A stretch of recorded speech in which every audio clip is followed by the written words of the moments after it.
नमस्ते प्यारे विद्यार्थियों। स्नातक प्रथम वर्ष संस्कृत विषय की ऑनलाइन कक्षा में आप सभी का हार्दिक स्वागत एवं अभिनंदन है। हम महाकवि भर्तृहरि के द्वारा रचित नीति शतकम का अध्ययन कर रहे हैं।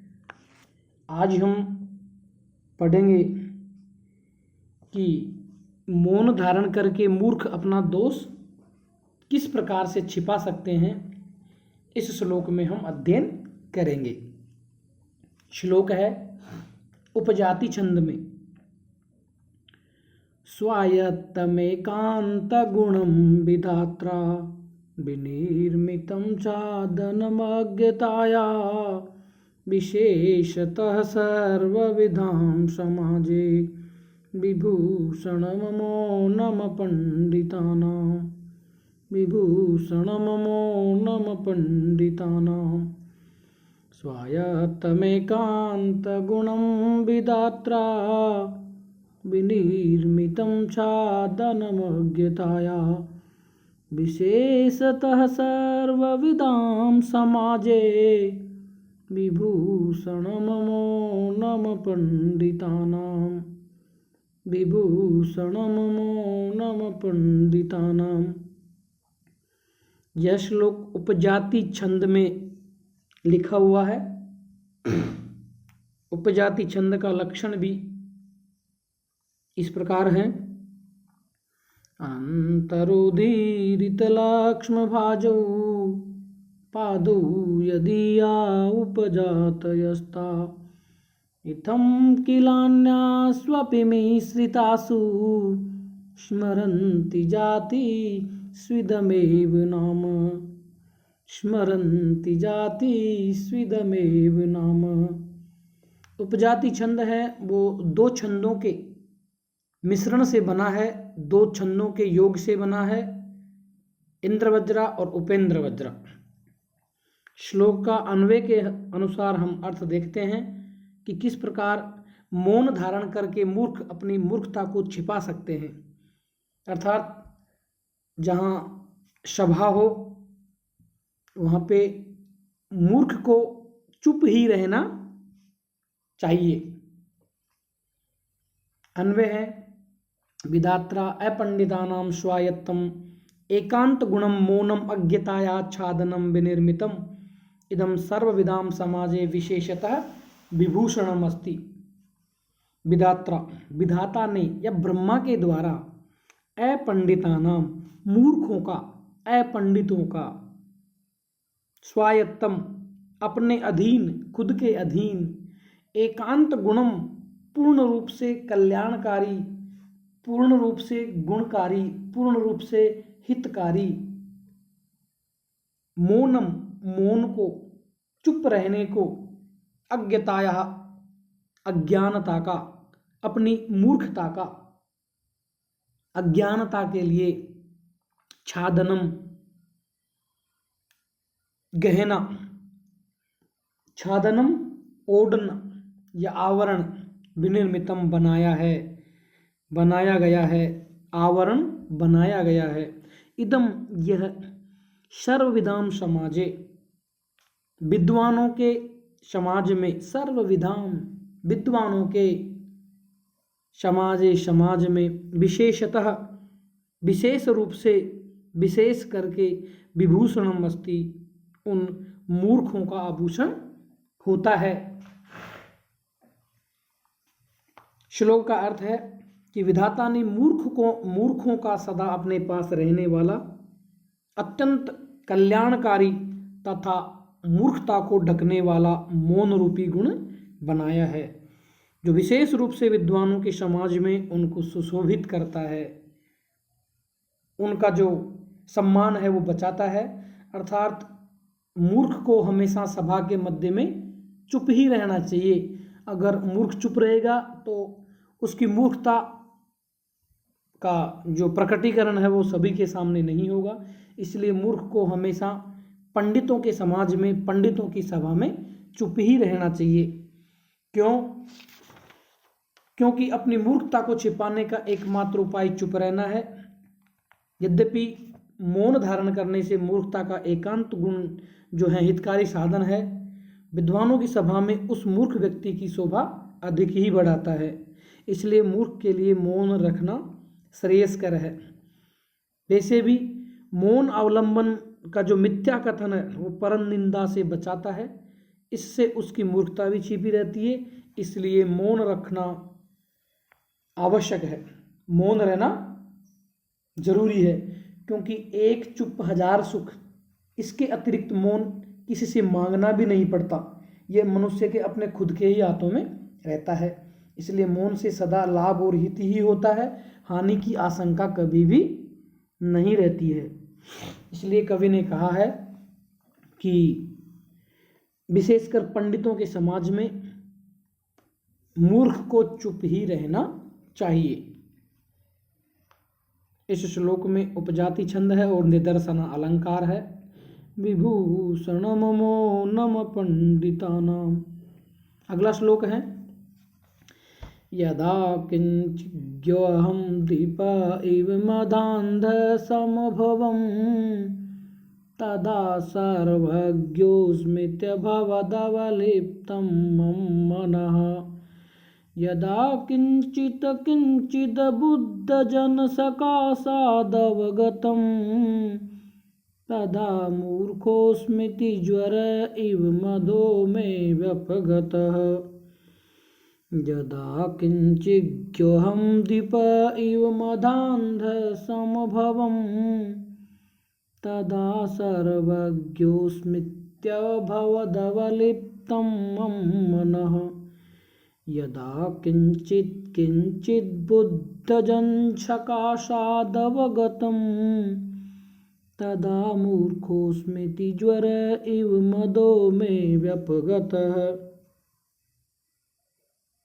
इस श्लोक में बताया गया है कि थोड़ा सा ज्ञान है वो घमंड उत्पन्न करता है।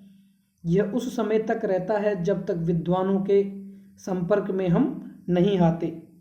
विद्वानों के संपर्क में आने से जो घमंड है वो टूट जाता है, वो घमंड है वो चला जाता है। इसलिए श्लोक में कहा गया है, अन्वय है, यदा अहम किंचिज्ञः तदा द्वीप इव मदान्ध समभवम् सर्वज्ञ अस्मि इति मम मनः अवलिप्तम अभवत्। यदा बुद्धजन सकाशात् किंचित् किंचित् अवगतं तदा मूर्खोऽस्मि इति मे मदः ज्वर इव व्यपगतः। यदा अहम किंचिज्ञः, जब मैं कुछ ही जानता था, थोड़ा थोड़ा ही जानता था। किंचिज्ञः, थोड़ा थोड़ा ही जानता था, कुछ जानने वाला था। तदा, तब, दीप इव, एक मदमस्त हाथी के समान, दीप इव हाथी के समान, मदांध, मद में अंधा था, मदमस्त था, समभवम हो गया था।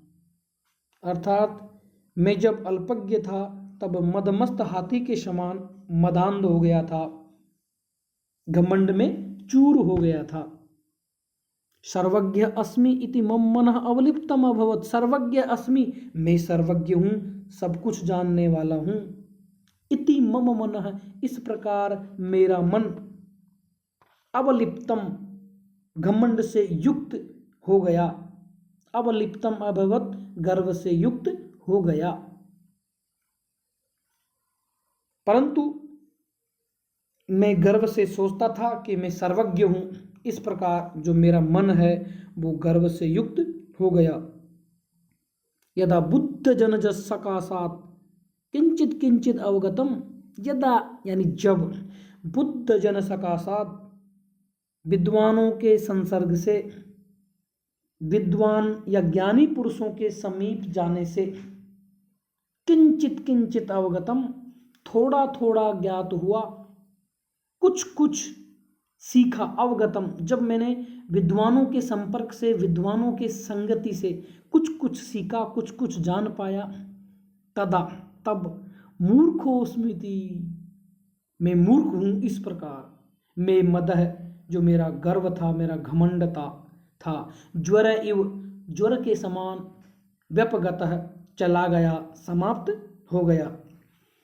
इस श्लोक में कवि कहना चाहते हैं कि जब मैं कुछ ही जानता था, थोड़ा थोड़ा ही जानता था, तब मेरा जो घमंड था वो हाथी के समान मैं मदमस्त था, मैं मद में अंधा हो गया था और मैं सर्वज्ञ हूँ, इस प्रकार जो मेरा मन था वो गर्व से युक्त था। और जब मैंने विद्वान लोगों के संपर्क से धीरे धीरे कुछ सीखा तब मैं मूर्ख हूँ, इस प्रकार मेरा जो ज्वर है वो धीरे धीरे समाप्त हो गया। तब मुझे पता चला कि मैं मूर्ख हूँ, इस प्रकार जो मेरा ज्ञान से मेरा अहंकार वो ज्वर की तरह समाप्त हो गया। विद्वानों के संपर्क में न रहने वाला जो व्यक्ति है स्वयं को सर्वज्ञ मानकर घमंड करने लगता है, परंतु उसका यह अज्ञान जन्य जो घमंड है तभी दूर होता है जब वह विद्वानों के संपर्क में रहकर कुछ सीखने का अवसर प्राप्त करता है। जैसे उत्तम औषधि से ज्वर उतर जाता है, उसी तरह अल्पज्ञ का घमंड विद्वानों के संपर्क से दूर हो जाता है। इस श्लोक में शिखरणी छंद है और उपमा अलंकार है। शिखरणी छंद का जो लक्षण है वो है रसैरुद्रैश्चिन्नाय मनसभलाघ शिखरिणी, रसैरुद्रैश्चिन्नाय मनसभलाघ शिखरिणी। तो इस श्लोक में अल्प ज्ञान की निंदा या अल्प ज्ञान निंदा की चर्चा है, अर्थात अल्पज्ञ व्यक्ति अपने थोड़े से ज्ञान को ही सब कुछ समझता है और अपने को सर्वज्ञ मानकर घमंड करने लगता है। परंतु जब विद्वानों की संगति में उसे कुछ कुछ ज्ञान प्राप्त होता है तब सच्चाई उसके सामने आती है तो वह अपने आप को मूर्ख समझने लगता है, व्यर्थ अभिमान करना भी छोड़ देता है। इसलिए विद्वान पुरुषों की संगति है विशेष रूप से लाभकारी होती है। अगला श्लोक है क्रमिकुलचितं लालाक्लिन्नं विगन्धिजुगुप्सितं निरुपमरसं प्रीत्याखादन्नरास्ति निरामिषं सुरपतिमपि श्वापासर्वस्थं विलोक्य न संकते नहि गणयति क्षुद्रो जन्तुः परिग्रहफलगुताम्। क्रमीकुलचितं लालाक्लिन्नं विगन्धिजुगुप्सितं निरुपं रसं प्रीत्याखादन्नरास्ति निरामिषं सुरपतिमपि श्वापासर्वस्थं विलोक्य न संकते नहि गणयति क्षुद्रो जन्तुः परिग्रहफलभूताम्।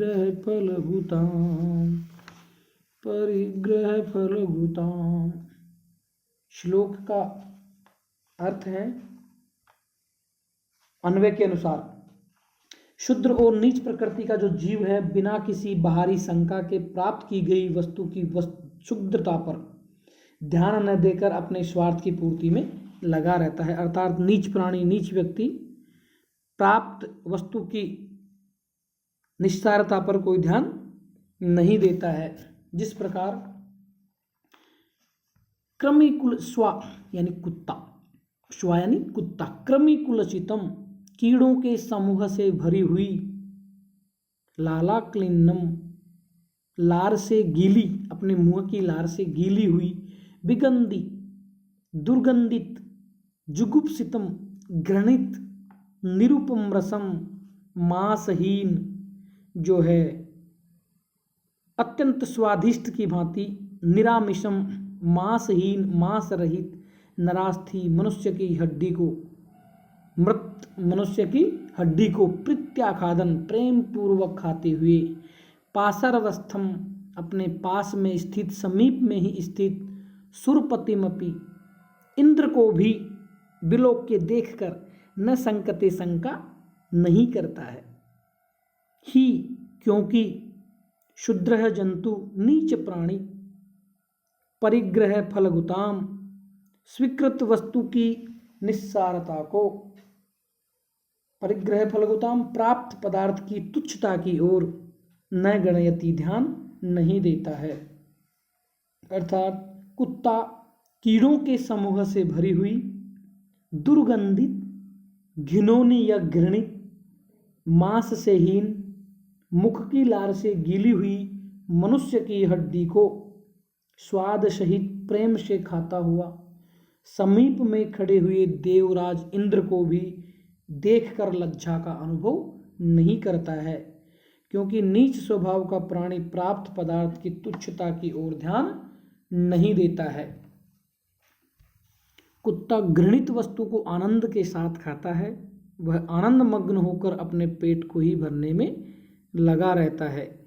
इसलिए उस समय यदि देवराज इंद्र भी उसके सामने आ जाए तो वह घृणित वस्तु को खाने का आनंद नहीं छोड़ सकता है, अर्थात उसे जरा भी लज्जा नहीं आती है।